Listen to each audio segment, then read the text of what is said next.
I am Threxval, once warrior prince of the Calorian Empire. I fought the swarm mines of Andromeda, survived the ghost ships of the void, and earned my scars in 100 battles. I thought I knew terror. Then I fought alongside humans. It was meant to be a punishment.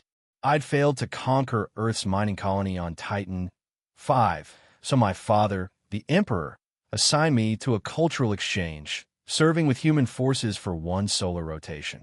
Learn why you failed, he commanded. I learned. By the gods, I learned. My unit was the 77th Hellhounds, a name I found amusing until I understood its meaning. 20 humans who greeted me with smiles and drinks, slapping my carapace hard enough to bruise, declaring me one of the pack before I'd spoken a word. Their commander, Major Torres, looked me over with eyes that had seen too much. Ever been truly terrified, Prince? I fear nothing, I replied with 4 generations of warrior pride.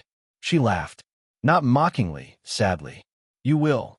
The distress call came 3 days later. A civilian transport under attack by Ravager pirates, the galaxy's most feared raiders. 40,000 civilians aboard. The nearest fleet was 6 hours away. We were 40 minutes out. 21 soldiers against a Ravager warband of 300. Any sane military would have waited for reinforcements. The humans were already moving before the transmission ended. That's suicide, I protested. Probably, Torres agreed, checking her weapon. But 40,000 people don't have 6 hours. Suit up. As we approached, I felt my first taste of human terror. Not fear of the enemy, fear of failure. Every human on that ship was calculating not how to survive, but how many civilians they could save before dying. Private Nash, their youngest, was crying as he geared up. I thought him a coward until Sergeant Cooper explained. His daughter's the same age as the kids on that transport. He's not crying from fear. He's crying because he knows exactly what he's about to become. We breached the transport's hull to find a nightmare. Ravagers torturing passengers, recording their screams for ransom videos. Children huddled in corners. The bridge painted with crew blood. I expected the humans to charge in, guns blazing. Instead, they went quiet. Not silent, quiet. Like predators deciding how to make the kill last.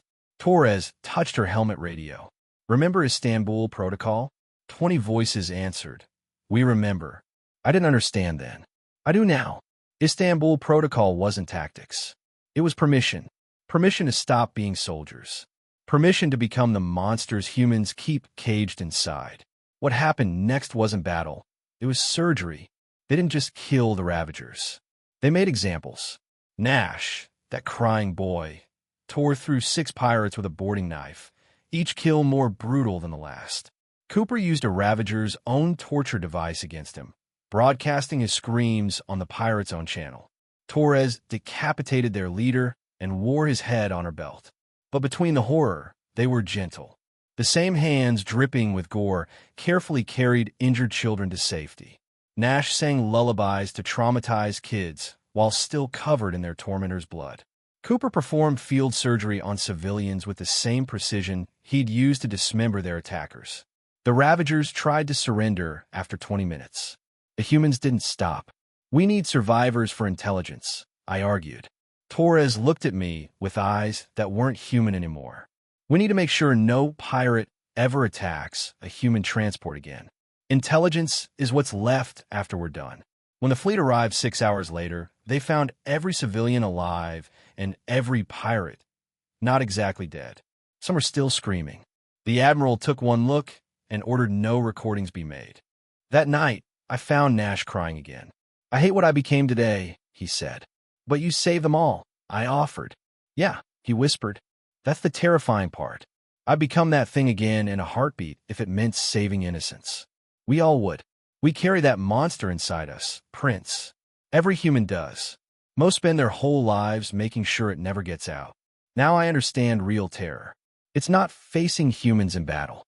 It's standing beside them when they decide to stop being human.